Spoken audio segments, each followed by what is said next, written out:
하드셋. 안녕하십니까. 사마에럴입니다.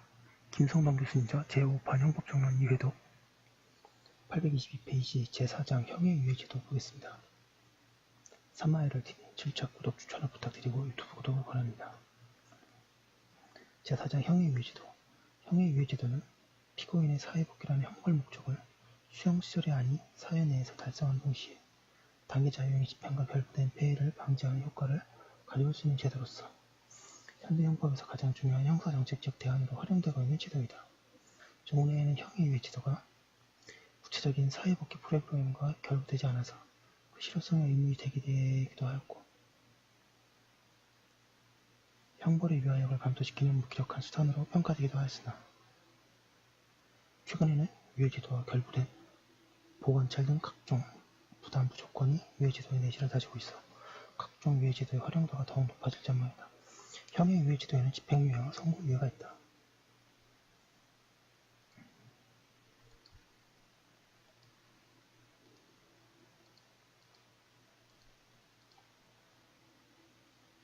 제1절 집행유예. 로마 제1번 집행유예에 의해 1번에 의해 집행유예란 형을 선고함에 있어서 일정한 기간 동안 형의 집행을 유예하고 그것이 취소 또는 실효됨이 없이 그 유예기간을 경과한 때에는 형의 선고 효력을 잃게 하는 제도를 말한다. 2번의 법적 성질.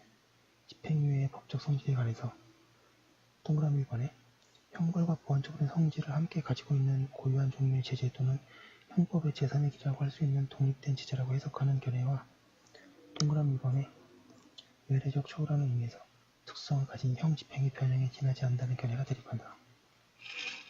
823페이지.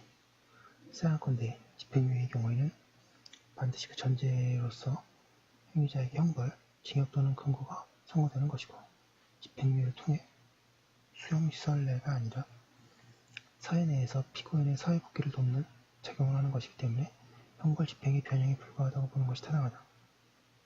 로마 제1번의 집행유예의 요건.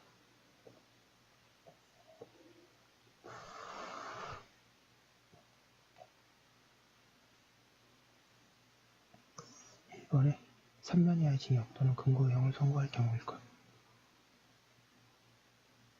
근데 법이 개정됐습니다. 벌금형도 이제는 가능하게 됐죠. 징역 또는 금고형을 선고할 때에만 집행유예를 할 수 있다. 개정됐습니다. 따라서 벌금형을 선고할 때에는 집행유예를 할 수 없다. 개정되는 데다 바꿔야 되죠. 그러므로 벌금을 납입할 수 없는 경우의 노역장 유치에 대해서도 집행유예를 할 수 없게 되어 자유형보다 경미한 형벌의 집행이 보다 가혹한 결과를 초래한다. 요 내용을 쓰시고, 이렇기 때문에 개정돼서 이제는 그렇게 안 된다. 다음에 개정될 것 같습니다.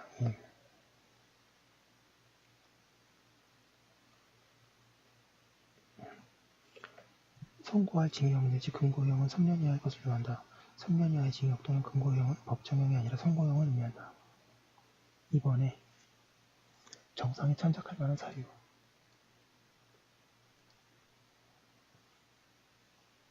집행유예를 하기 위해서는 정상에 참작할 만한 사유가 있어야 한다.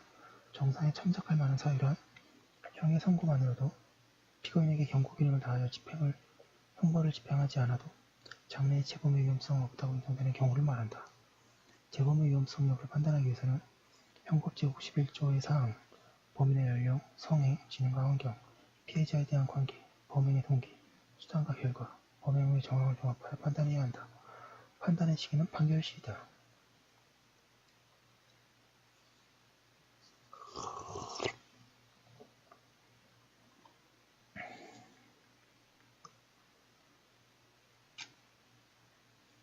(3번의) 집행유예의 결격 요건에 해당하지 않을 경우 형법 제62조 제1항의 단서에 의하면 위의 두 가지 요건에 해당하더라도 금고 이상의 형을 선고한 판결이 확정된 때부터 그 집행을 종료하거나 면제된 후 3년까지의 기간에 범한 죄에 대하여 형을 선고하는 경우에는 집행유예를 선고할 수 없다.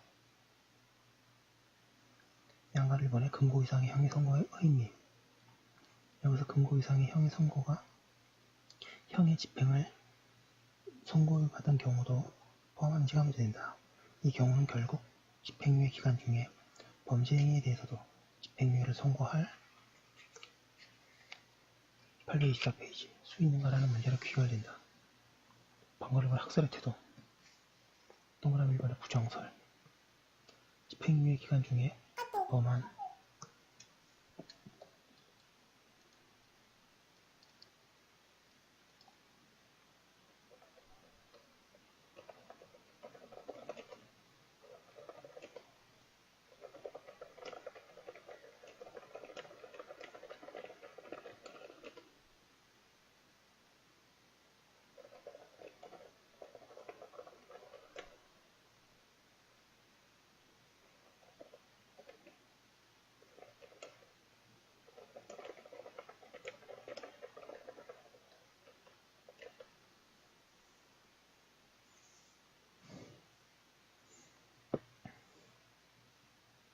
이 견해는 금고 이상의 형의 선고에는 실형의 선고뿐만 아니라 집행유예의 선고도 포함한다고 해석하는 입장이다.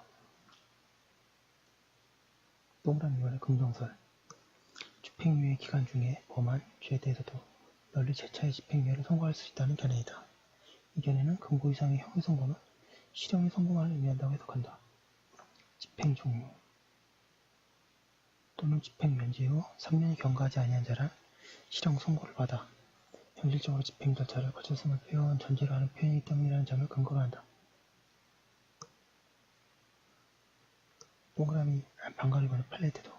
대법원은 종래 부정설 입장을 취하다가 전원합 재의 판결을 통해 제한적으로 집행유예 중에도 집행유예를 선고할 수 있는 태도로 변경하였다가 2005년 형법 개정으로 집행유예 결정 요건을 동시에 재판받을 가능성 있는 경우가 결정 요건 자체에 해당하지 않게 되는 등 집행유예 결정 요건이 더욱 축소됨에 따라 집행유예가 실효 또는 취소됨이 없이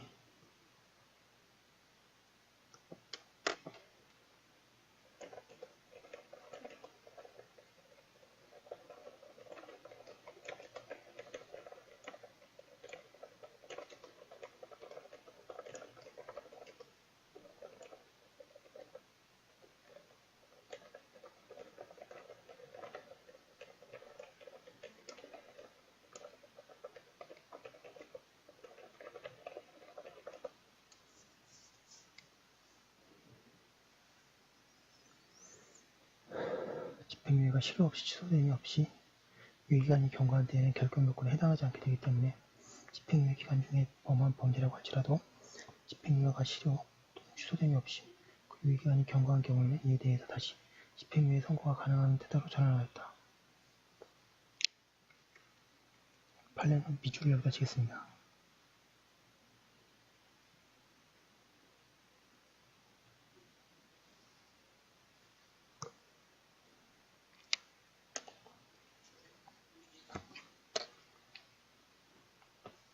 방가루 3번의 결론. 형법 제62조 1항 단서에 집행의 종료 또는 집행면제라는 실형의 선고를 전제로 하는 것으로 해석하는 것이 타당하다. 집행유예가 선고된 경우 그 선고의 실효 또는 취소됨이 없이 유예기간을 경과한 때에는 형의 선고가 효력을 825페이지 잃는다라고 되어 있기 때문에 따라서 집행유예 기간 중에 범한 죄에 대해서도 재차 집행유예가 가능하다고 보아야 한다.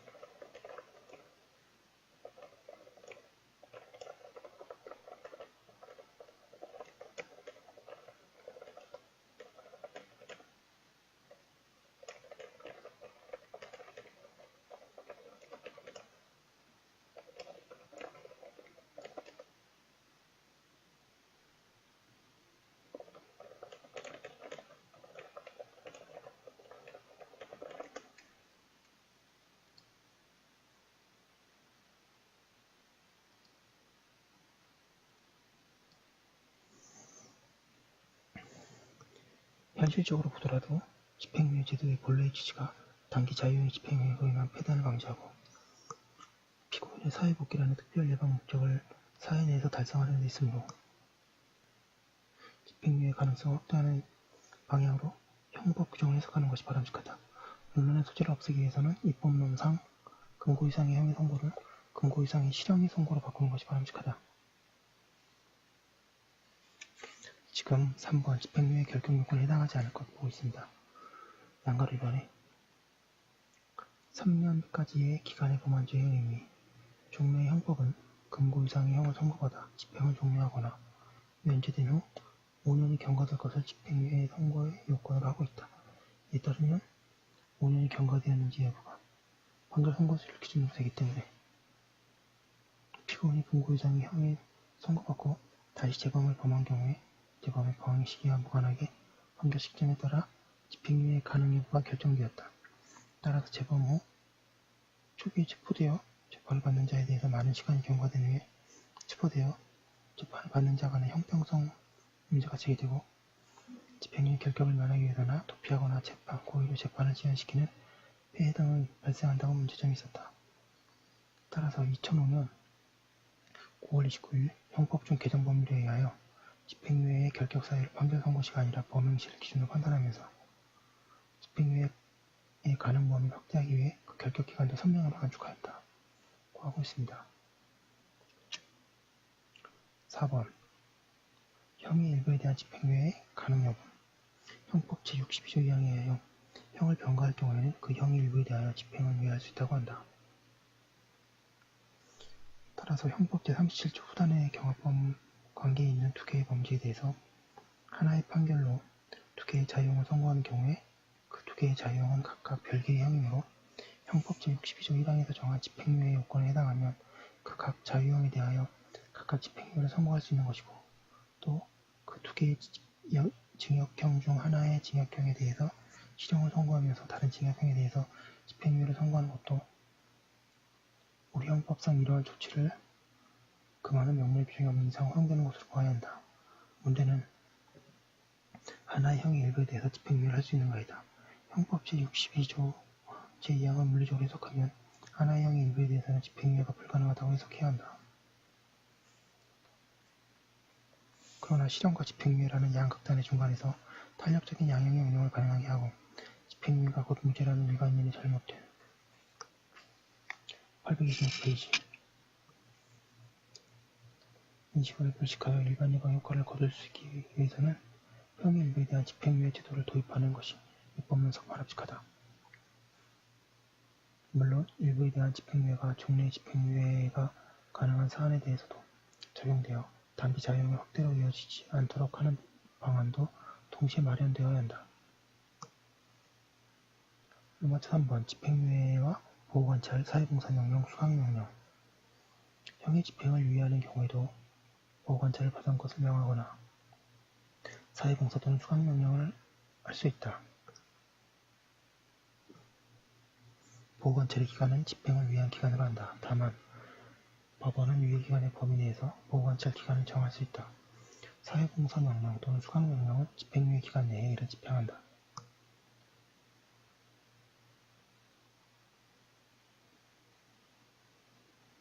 일본의 보호관찰 제도 보호관찰이란 범죄인의 재범 방지와 사회복귀를 촉진하기 위해서 교정시설에 수용되지 않은 자유상태에 있는 범죄인을 지도하고 감독하는 제도를 말한다.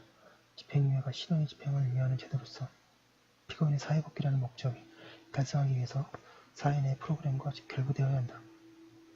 형의 집행이 유예된 자를 사회 내에서 지도하고 감독하는 것을 내용으로 하는 대표적인 사회복귀 프로그램이 바로 보호관찰이다. 집행유예 시 선고될 수 있는 보호관찰의 법적 성격에 관해서는 견해가 나뉜다. 양가를 위반해 학설의 태도 방어를 위반해 보안처분이라는 견해 보호관찰은 미래의 범죄행위를 막기 위한 보호의 목적으로 부과되는 것이므로 현행법상의 보호관찰은 형벌이 아니라 보안처분으로 보자는 견해이다. 이 견해는 더 나아가 형법상의 사회봉사명령이나 수강명령도 보안처분으로 파악하고 있다. 방어를 위반해 독자적 형사제재라는 견해 형법상의 보호관찰 등과 같은 형벌을 보완하는 일체의 형사제재 수단을 제3의 독자적 형사제재 수단으로 이해하자는 견해이다. 이 견해는 보완처분을 형벌이 부과하지 않을 경우에 형벌을 보완하거나 대체하는 제재 수단으로 보아야 한다면 형법상의 보호관찰은 형벌을 대체하는 수단이 아니므로 보완처분이 될 수 없고 치료감호법상의 치료감호만 보완처분에 해당한다고 한다. 827페이지 방금 3번에 재판의 일종으로 보는 거니 형법상의 보호관찰은 재판의 일종으로 그 내용은 법관이 다양하게 형성해 나갈 수 있다고 하는 견해이다. 이 견해는 보완처분은 범죄인에 대한 비관적 정망에 기초하여 부과하는 것인데 반해서 형법상의 보호관찰은 형의 집행이 유예된 범죄인들에 대하여 사회생활을 양호할 것이라는 낙관적 전망에 기초하여 범죄인의 사회복귀를 촉진하기 위해 부과된 것이므로 보완처분이 라고 하기보다는 소년법상의 보호관찰이 유사한 성격을 가지다고 한다. 그러나 이 견해에도 가석 당시의 보호관찰은 자유형 집행 방법의 변형으로 본다. 양가로 이번에 판례의 태도 대부분은 집행유예 시 부과되는 보호관찰의 법적 성격과 관련하여 위 조항에서 말하는 보호관찰은 형법이 아니라 보완처분의 성격을 갖는 것이므로 과거의 불법에 대한 책임에 기초하고 있는 체제가 아니라 장래의 위험성으로부터 행위자를 보호하고 사회를 방해하기 위한 한 목적적 조치이므로 그에 관하여 반드시 행위 이전에 규정되어 있어야 하는 것이 아니며 재판 시의 규정에 의하여 보호관찰을 받을 것을 명할 수 있다고 보아야 할 것이고 이와 같은 해석이 형벌 불속의 원칙 내지 죄형법정 주의에 의거되는 것이라고 볼 수 없다고 하여 형법 제62조 2 제1항 내지 보호관찰을 보완처분으로 보고 있다. 양가 선물의 결론 보호관찰이 사회 내에서 지도와 원호를 통해 대상자의 사회복귀를 돕고 감독과 감시를 통해 사회방위 기능을 수행한다는 점에서 보완처분의 역할을 수행하는 독자적인 제3의 체제 수단으로서의 적격성을 가지고 있다고 할 수 있다. 하지만 형법상의 보호관찰은 소년법상의 보호관찰이나 가정폭력범죄의 처벌 등에 관한 특례법상의 보호관찰과는 달리 유죄 판결을 선고하여 형벌을 부과하면서 그 형의 선고나 집행을 위하거나 또는 가석방을 할 때 그 실효성 담보하기 위해서 부과되는 제재수단이다.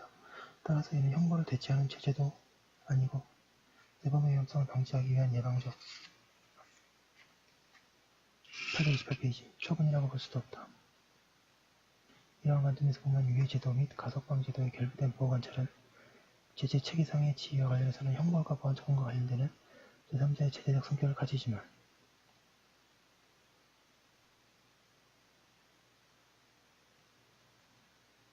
그 제재수단이 형사제재 체계 내에서 가지고 있는 외부적 모습은 형벌에 결부되어 있으므로 형벌 집행의 변형이라고 보는 것이 타당하다.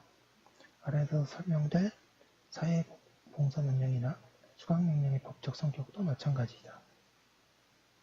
이번에 사회봉사명령, 수강명령 사회봉사명령은 유죄가 인정된 범죄자를 일정한 기간 내에 지정된 시간 동안 무보수로 근로에 종사하도록 하는 제도이며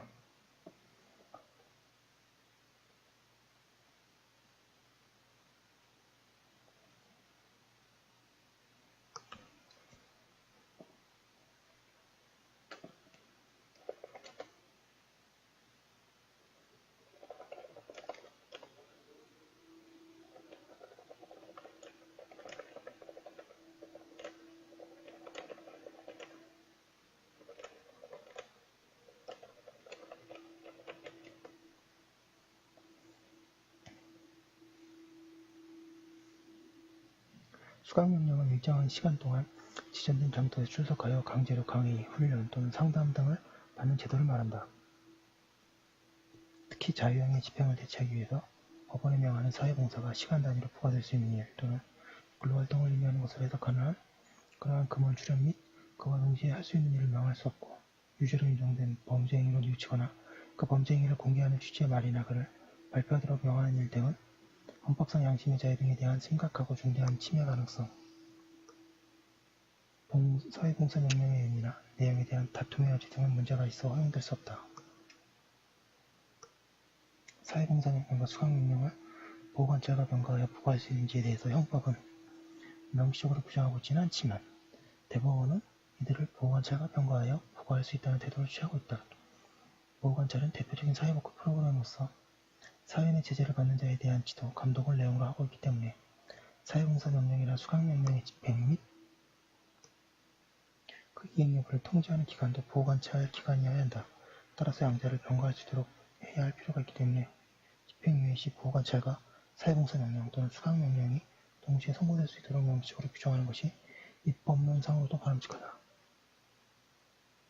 더 나아가 사회공사명령이나 수강명령 이외에 보호관찰과 결부될 수 있는 또 다른 사회 내 처우 프로그램으로서 피해자의 이익을 위한 원상회복명령, 마약 및 알코올 829페이지, 중독자를 위한 치료명령, 보다 강화된 형태의 지도 감독을 내용으로 하는 집중보호관찰, 가택구금, 매출 제한 및 이를 담보로 하기 위한 전자감독 등도 형법에 도입할 필요가 있다. 로마자 4번 집행유예 효과. 집행유예 선고를 받은 후 그 선고의 실효 또는 취소함이 없이 주행기한을 경과한 때에는 형의 선고는 효력을 잃는다. 형의 선고가 효력을 잃게 되므로 형의 집행이 면제될 뿐만 아니라 처음부터 형의 선고가 없었던 상태로 돌아가게 된다. 다만 형의 선고가 효력을 잃는다는 것은 형의 선고의 법률적 효과가 없어진다는 것을 의미할 뿐이며 형의 선고가 있었다는 기왕의 사실까지 없어지는 것은 아니다. 따라서 형의 선고에 의하여 이미 발생한 법률 효과는 그대로 남는다.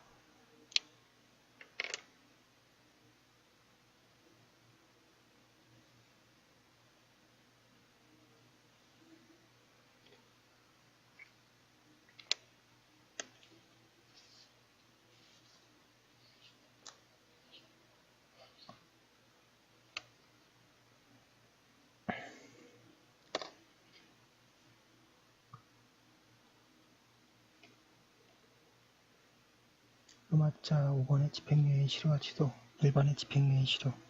집행유예 선고를 받은 자가 유예기한중에 고의로 범한 죄로 금고 이상의 실형을 선고받아 판결이 확정된 때에는 집행유예 선고는 효력을 잃는다. 2005년 7월 29일 형법 개정 이전에는 유예기한중에 금고 이상의 형을 선고받아 그 판결이 확정되는 것을 실효사유로 보았기 때문에 피고인이 언제 무슨 죄를 범하였는지가 문제되지 않았다. 따라서 집행유예 선고를 받기 이전에 범한 죄에 대해서 그 죄가 고의이든 과실이든 사후에 판결이 확정되어 집행유예가 실효되는 불합리한 점이 있었다. 집행유예가 장래 재범의 위험이 없을 것을 고려 조건으로 해서 선고되었음에도 과거의 범죄에 대해 다시 시도케 하는 것은 모순이기 때문이다. 그러나 개정된 형법에 의하여 집행유예 중에 새로운 죄를 범한 경우로 제한되었기 때문에 이러한 문제점이 해소되었고 그 범한 새로운 죄도 고의범에 국한시켜 실효되는 범위를 축소하였다.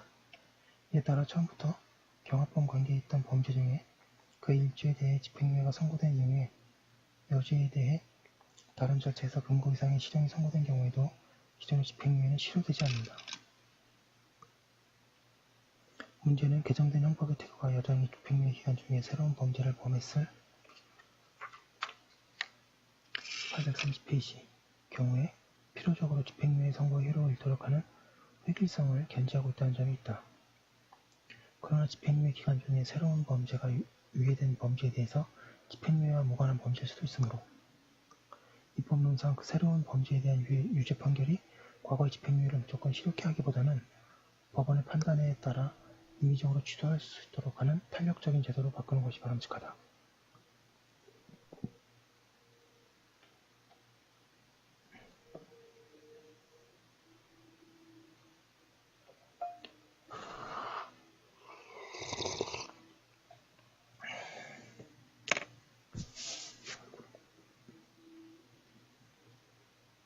이번에 집행유예의 취소. 양가를 이번에 결격사유의 발각으로 인한 필요적 취소. 집행유예 선고를 받은 후 제62조 1항 단서의 사유, 즉 집행유예 결격사유가 있는 경우에는 집행유예 선고를 취소한다. 금고 이상의 실형을 선고받고 판결이 확정된다는 의미는 집행유예 요건에 관하여 본 바와 같다. 집행유예 선고를 받은 후란 집행유예를 선고한 판결이 확정된 후를 의미한다. 결격사유의 존재는 집행유예 선고를 받은 후에 발각되어야 하므로 그 판결 확정 전에 발견된 경우는 집행유예를 취소할 수 없다. 집행유예 기간이 경과함으로써 형의 선고가 효력을 잃은 후에 62조 1항 단서의 사유가 발견된 때에도 집행유예를 취소할 수는 없다. 집행유예 결격사유의 사후적 발각을 이유로 하는 집행유예의 취소는 인위적인 것이 아니라 필요적이다. 이러한 필요적 취소 사유는 일사부재리의 원칙과 피고인의 진술거부권을 보장하고 있는 헌법과 일치할 수 없을 뿐만 아니라 거중 책임에 대한 형사소송법의 일반 원칙과 조화될 수 없기 때문에 삭제하는 것이 바람직하다. 준수사항 등의 위반을 이유로 한 임의적 취소. 보호관찰이나 사회봉사 또는 수강령을 명한 집행유예를 받은 자가 준수사항이나 명령을 위반하고 그 정도가 모골되는 집행유예 선고를 취소할 수 있다.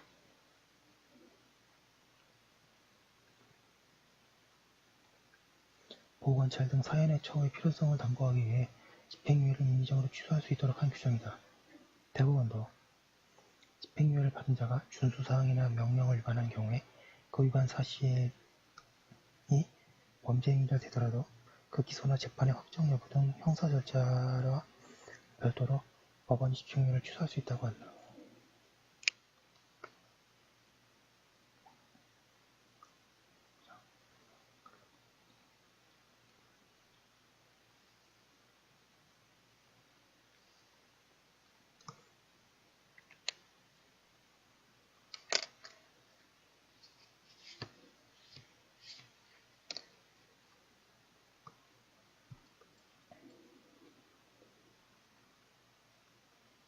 그러나 이미 진행되고 있는 집행유예가 준수되는 등의 위반을 이유로 전부 취소될 경우 지나치게 가혹하고 국가가 사회복귀 목표를 너무도 쉽게도 포기하는 결과가 될 수 있다. 따라서 중간급 조치로서 보호관찰 기간의 연장, 준수사항의 변경, 집행유예의 831페이지 일부 취소 등을 마련한 후에 집행유예의 전부 취소는 최후 수단으로 남겨두는 방안을 도입하는 것도 입법론상 바람직하다고 하고 있습니다. 지금 제가 집행유예를 27분 동안 자세히 봤는데요.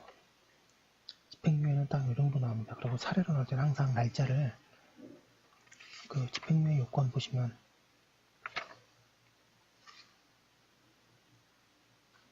3년까지 기간의 범함제 이게 중요한 날짜로 나올 겁니다. 그래서 이게 키보드고 나머지는 그냥 다 좋은 문제이고요. 여기까지 한 거 올려두고 다음 거 이어서 하도록 하겠습니다. 잠시만요.